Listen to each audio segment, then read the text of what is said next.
পথে যেতে যেতেই আমি জানতে পারলাম আজ আমরা অ্যানিভার্সারি সেলিব্রেট করতে জয়পুরের বনলতা রিসর্টে যাব। বিষ্ণুপুর পেরুতেই চারিদিকটা কেমন যেন বদলে গেল। দুপাশে জঙ্গল আর মাঝখানে মাখনের মতো রাস্তা।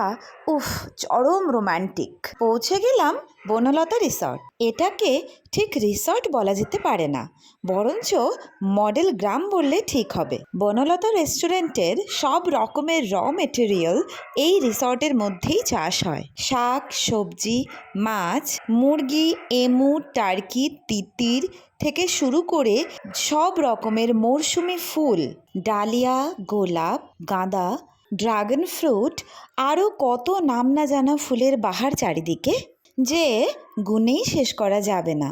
রিসর্টটার এরিয়াটা এতটাই বড় যে পুরো রিসর্টটা ঘুরতে ঘোড়ার গাড়ির ব্যবস্থা করা আছে। ছোট ছোট কটেজ করা, সেগুলো ডাবল বেডেড, ট্রিপল বেডেড আর ফ্যামিলি অকুপেন্সিও হয়। বাচ্চাদের জন্য ছোট পার্ক আর বয়স্কদের জন্য হেঁটে চলে বেড়ানোর সুন্দর ফুলে ঘেরা রাস্তা, সব কিছুই আছে।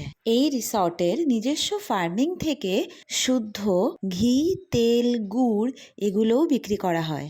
অনেকগুলো রেস্টুরেন্টের ইউনিট আছে, কিছু ওপেন মানে আউটডোর আর কিছু ইনডোর। এখানকার রেস্টুরেন্টের স্পেশাল ডিশ হলো তিতির, এমু, টার্কি আর কোয়েলের মাংস। কাজের ফাঁকে 2 দিন এখানে কাটিয়ে গেলে কিন্তু মন্দ হবে না। তাহলে আসছো তো?